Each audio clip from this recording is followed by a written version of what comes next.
Everyone fears a JVP government. Party with hand symbol joins together. No end to Sumathipala Amarawera dispute. Dullas back at work. Dilan Channa clueless. What's behind Parliament's prorogation?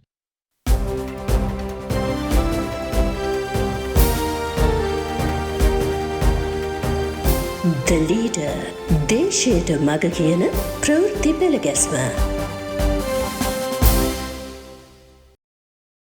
Everyone fears a JVP government.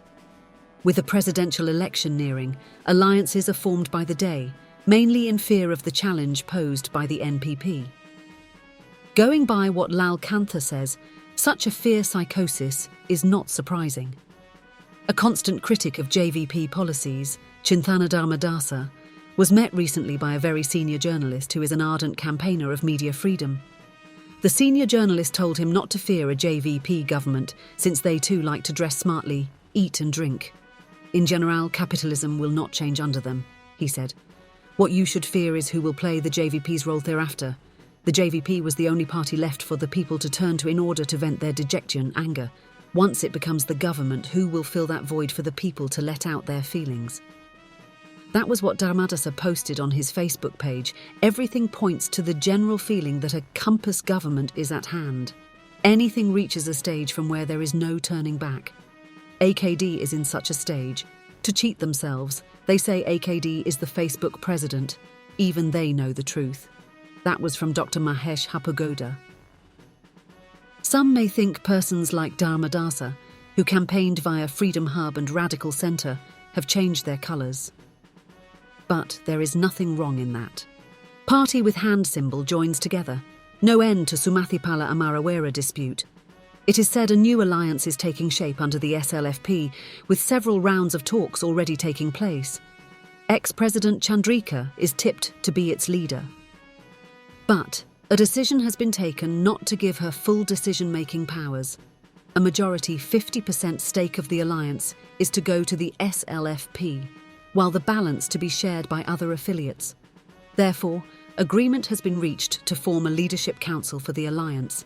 Its symbol is going to be either betel leaf or chair. A final decision is due on 29th, say SLFP sources.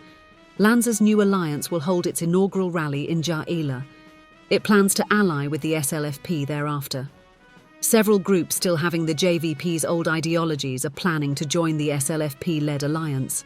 Once the talks are finalised, it has been proposed to hold a key meeting in Colombo. Sumathipala and Amarawera are yet to reach consensus with regard to the position of General Secretary of the UPFA.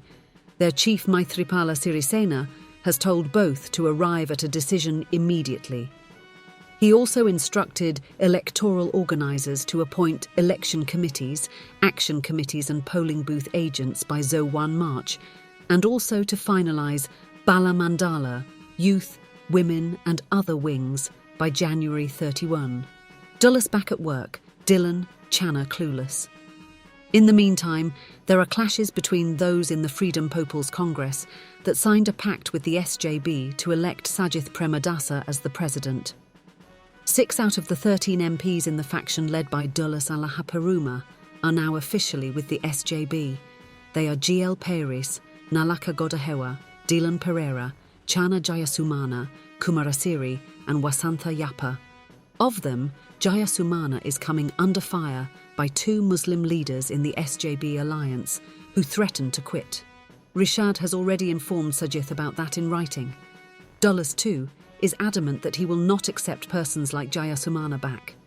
Now clueless, Jayasumana is trying to join either Ranil or Roshan. He even attended a party given by the latter at his home some days ago. Dilan is also undergoing the same plight. No one in the SJB takes notice of him. His occasional visits to the FPC office in Nawala are met with unwelcome signs. Now Dullas is to go ahead with the remaining members. He found some equipment and plans to resume media briefings from Tuesday to attack the government. Media briefings there came to a standstill after GL took away camera and other equipment from its media unit. But Dilan could not claim the office premises, which has been rented under Dullas. What's behind Parliament's prorogation? The President's e-column. written by Asoka Jayatunga from Washington, D.C., has the following headlines this time. Cunning fox is yet to be on the campaign trail. A jig played by proroguing Parliament. Ranil doesn't miss weddings and funerals overseas. Building Palestine when Sri Lanka is bankrupt. Anti-Ranil MPs taken to Uganda. First-time American award to Sri Lanka. Jayatunga starts the column in the following manner. AKD saying that Ranil enjoys presidency and doesn't miss weddings and funerals overseas looks to be okay. But, taken at depth, it is a joke. Many who speak like him are without experience to know that friendships and acquaintances go a long way in getting things done even globally. From the Economic Summit in Davos, Ranil next attended the non-aligned summit meeting in Uganda.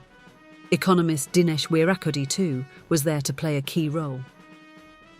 The MPs taken by President Secretary Saman and Media Chief Dinith took the same flight to Dubai. SJB's Kins Nelson, Wimal Wirawansa factions Nimal Piatissa and Udaya Kantha were among them. They are believed to have voted against Ranil at the House vote on the presidency. On the same day came the ruling against Daminda Silva. Ranil told Saman and Dinith that he needed a copy of the verdict. At dinner time, he went to an Indian restaurant and found Indian Foreign Minister Jaishankar in the next table. They had a chat during the meal. Ranil was at the G77 meeting too. At every break, he spoke to heads of state and foreign ministers. He encouraged the Palestinian minister to obtain Middle East's support to build his country in 5 years.